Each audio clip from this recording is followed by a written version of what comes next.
Bismillah. Assalamualaikum warahmatullahi wabarakatuh. Alhamdulillahi rabbil alamin. Wa bihi nasta'inu ala umurid dunya waddin. Wal 'aqibatu lil muttaqin. Wala udwana illa 'alal zalimin. Ashhadu an la ilaha illallah wahdahu la syarikalah wa ashhadu anna Muhammadan abduhu wa rasuluhu la nabiyya ba'da. Allahumma salli wa sallim ala nabiyyina Muhammadin wa ala alihi wa sahbihi ajma'in. Ya Allah ya Rahman, ampuni dan rahmati kami semua ya Allah. Ampuni dan rahmati kedua orang tua kami, baik yang masih hidup maupun yang telah mendahului kami, dan masukkanlah kami ke dalam surga-Mu yang paling tinggi. Masukkanlah ya Allah ke dalam rencana-Mu harapan-harapan kami yang Engkau ridhoi tentang dunia dan tentang akhirat. Jadikanlah Ramadan kali ini Ramadan yang terbaik dan terindah bagi kami semua. Amin ya rabbal alamin. Kaum muslimin dan muslimah yang dimuliakan Allah Subhanahu wa taala, kita sama-sama mengetahui bahwa Allah Subhanahu wa taala telah menciptakan surga dan neraka sebagai tempat kembali manusia. Harapan terbesar kita adalah agar siapapun yang hadir di tempat yang mulia ini, tempat kembali kita adalah surga, dengan segala keindahannya yang luar biasa. Apa yang kita inginkan itu diwujudkan oleh Allah di dalam surga. Rasulullah SAW memberi gambaran supaya kita rindu dengan surga, tentang keindahan dan kenikmatannya. Keindahan dan kenikmatannya belum pernah dilihat oleh mata, kata Rasulullah, belum pernah didengar oleh telinga, bahkan belum pernah terbesit di jiwa. Sehingga sangat wajar kalau kita rindu dengan surga. Lalu bagaimana menurut kita semua ketika rindu yang justru surga yang justru rindu dengan seseorang? Rasulullah SAW jelaskan ada 4 manusia yang rindu surga, yang rindu kepadanya. Bukan dia rindu ke surga, memang surga yang rindu kepadanya. Maka 4 orang ini adalah orang-orang yang luar biasa. Yang paling pertama, kata Rasulullah SAW, adalah talil Quran, orang yang rajin membaca Al-Quran. Orang yang rajin membaca Al-Quran dirindukan oleh surga. Salah satu nasihat terakhir dari 6 nasihat yang disampaikan oleh pendiri pesantren Darul Istiqomah, orang tua kita Ustadz Ahmad Marzuki Hasan, kalau mau bahagia, mau sukses dunia dan akhirat, salah satunya amalan adalah jangan pernah tinggalkan membaca Al-Quran, walau itu cuma 1 ayat. Al-Quran itu adalah kebaikan yang besar. Orang yang tidak mau membaca Al-Quran berarti dia tidak mau mendapatkan kebaikan, dan kebaikan juga tidak mau kepada dirinya. Al-Quran mesin pencetak pahala, bukan cuma 10 kebaikan setiap hurufnya, sebagaimana janji Rasulullah SAW yang berlaku di bulan-bulan yang lain. Di bulan Ramadan ini 1 huruf, kata Rasulullah SAW, dilipat gandakan, bukan cuma 10. Alif Lam Mim kita baca, bukan cuma 30 kebaikan yang kita dapatkan.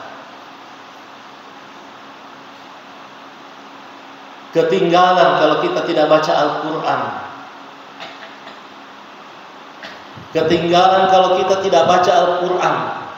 Dunia sekarang disentakkan dengan kondisi yang membingungkan mereka. Dengan kejadian yang ada di Palestina, khususnya di Gaza, orang-orang kafir, orang-orang ateis bingung mencari jawaban.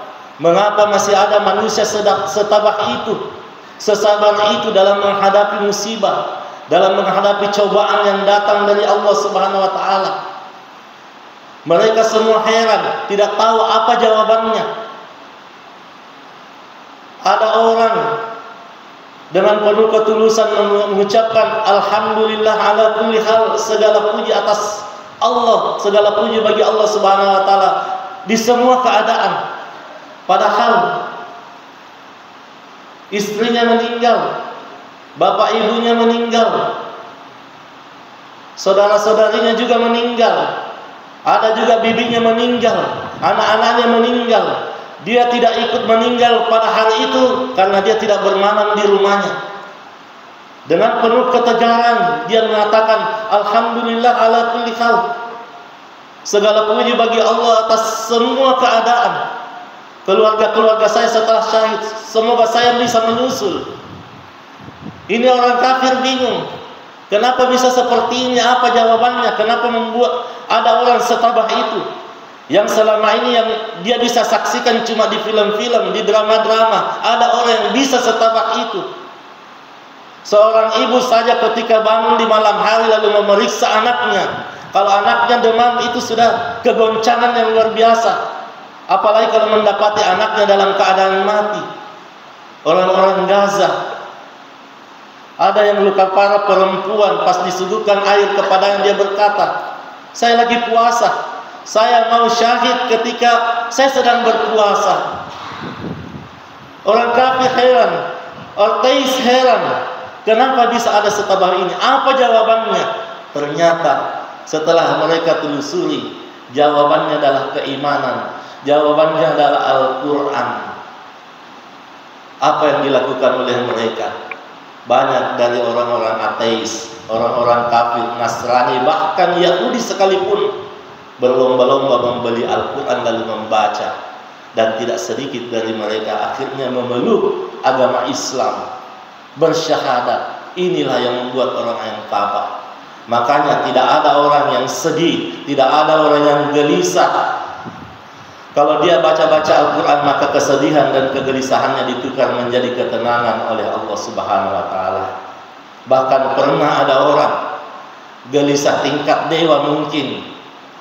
Dia tidak bisa mengaji, tidak bisa membaca Al-Quran, tapi disuruh kepadanya peluk saja Al-Quran, lalu ketenangan datang ke jiwanya. Sangat wajar kalau surga rindu kepada orang yang rajin membaca Al-Quran. Yang kedua, orang yang dirindukan oleh surga adalah orang yang pandai menjaga lisan, tidak mengumpat, tidak menghina, tidak bergibah, tidak menghina. Semua ucapan-ucapan yang ia ucapkan dia pikir baik-baik. Lidah tidak ada tulangnya, tetapi ketika lidah sudah melukai, lukanya itu bisa melebihi daripada pedang. Kalau pedang lukanya bisa 1 bulan, 2 bulan sembuh. Tetapi kalau lidah yang melukai, walaupun kita terkadang sudah maafkan, masih terkadang terngiang dan diingat kata-kata yang sangat menyakitkan hati. Oleh karena itu hati-hatilah dalam berucap. Karena setiap ucapan yang kita ucapkan tidak lepas begitu saja. Dia dicatat oleh malaikat pencatat. Wa ma yalfidu min qaulin illa ladaihi raqibun atid. Tidak ada satu ucapan pun yang diucapkan oleh manusia kecuali pasti dicatat oleh malaikat raqib dan atid. Rasulullah sallallahu alaihi wasallam memberi jaminan kepada orang yang sanggup menjaga 2 dari anggota badannya.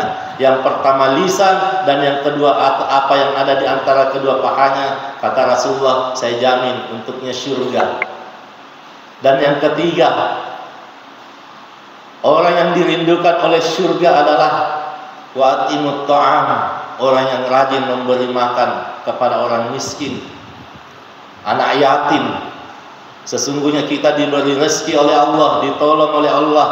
Dijelaskan dalam hadis yang mulia, bidu'afaikum, lantaran orang-orang lemah yang ada di antara kalian. Makanya memberi makan orang miskin, memberi makan anak yatim adalah perbuatan yang sangat mulia dan sungguh sangat beruntung apabila ada rumah tangga di dalamnya ada anak yatim, karena dia tiap hari memberi makan anak yatim. Ada satu yang terkadang kita dilupakan untuk memberi makan, yaitu orang yang dalam tawanan atau di dalam penjara. Padahal ini dijelaskan di dalam Al-Quran, yang menyebabkan pelakunya masuk ke surga adalah wa yut'imuna at-ta'am ala hubbihi miskinan wa yatimah wa asira. Yang menyebabkan mereka masuk ke surga karena mereka rajin memberi makan kepada orang miskin, kepada anak yatim, dan kepada orang yang sedang dipenjara. Makanya sekali-kali perlu, bukan cuma orang yang bebas saja kita beri makan, tetapi orang yang dipenjara, yang makannya ada kadarnya.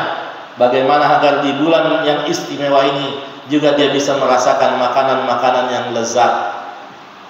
Dan yang terakhir, orang yang dirindukan oleh surga adalah orang yang berpuasa di bulan Ramadan.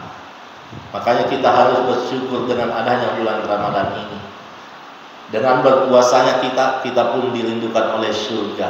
Dan ketahuilah, di bulan yang sangat istimewa ini, 4 amalan tadi bisa kita lakukan, sehingga bukan cuma kita yang rindu ke surga, tetapi surga yang merindukan diri kita. Kaum muslimin dan muslimah yang mudah-mudahan dirahmati oleh Allah Subhanahu wa taala.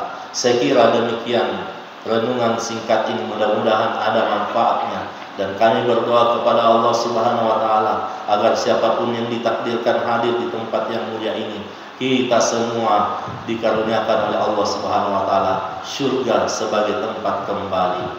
Hadanallahu wa iyyakum ajma'in. Wassalamualaikum warahmatullahi wabarakatuh.